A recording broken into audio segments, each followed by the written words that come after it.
I'm joined by Shadow Treasurer Angus Taylor. Angus Taylor, thank you for joining us.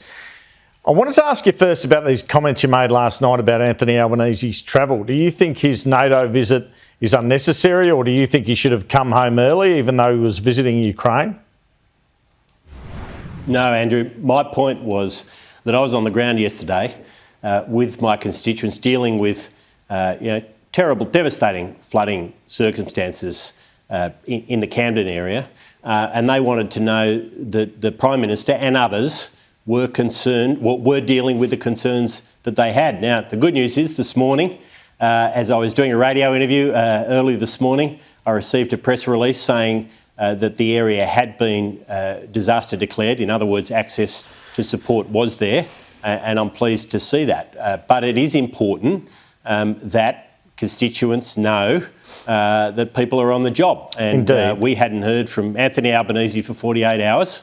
As always, you want to know that these issues are being dealt with. But do you accept visiting Ukraine's different to Hawaii and that he had to have radio silence for security reasons in Ukraine? My issue wasn't with the travel. My issue was with dealing with the situation that we had on the ground in the Nepean Hawkesbury, Andrew, and it was a very serious situation. 30,000 houses evacuated. Very emotional for a lot of people.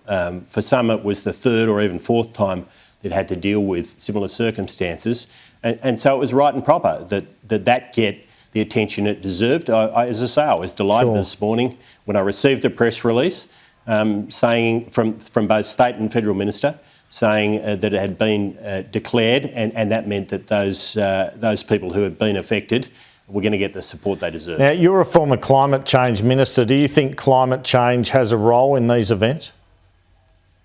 Oh, I know climate change is having an impact on the weather. I'm not going to attribute individual events. Scientists do that, and there's a whole area of science doing that. But look, the change is happening. I think right now, though, the focus has to be on dealing with the very immediate issues that people have got in cleaning out the floodwaters, in getting their businesses back up and running, getting back into their houses. That's the immediate issue, Andrew, and that's certainly what I'm focused on. Now, we heard the Treasurer before. I asked him about the budget. He said no efficiency dividend increase, no cuts to the NDIS.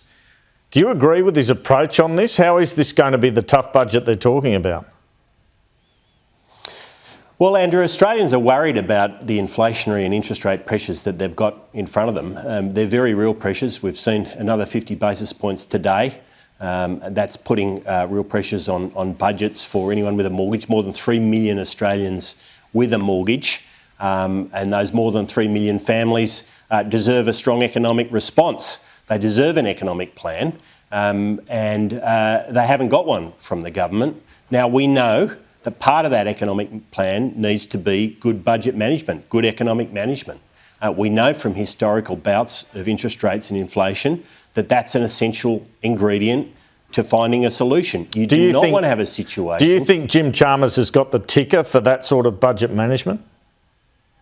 Well, it's not just Jim Chalmers, it's the pressures he's got from ministers. I mean, is he senior enough to deal and strong enough to deal with the many ministers around him who are all going to be asking for money in their new roles? That's the reality of the situation that Labor will have. And the long history of Labor is that treasurers and finance ministers can't resist those pressures because they are very, very strong.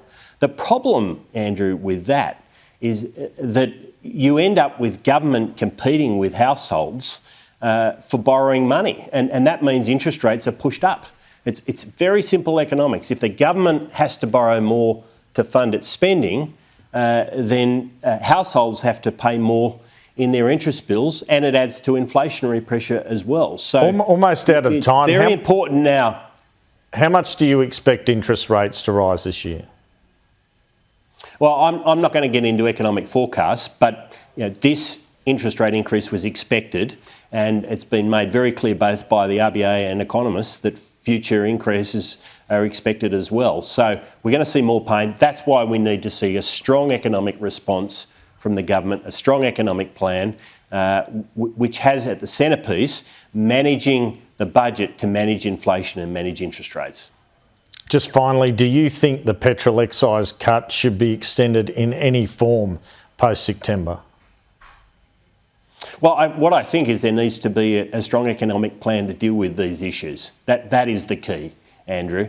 And centrepiece of that plan needs to be government taking all the pressure it can off inflation and off interest rates. That's what we need to see. We haven't seen that from the government. It needs to be here and now. It doesn't need to be in a job summit in September or a budget in October.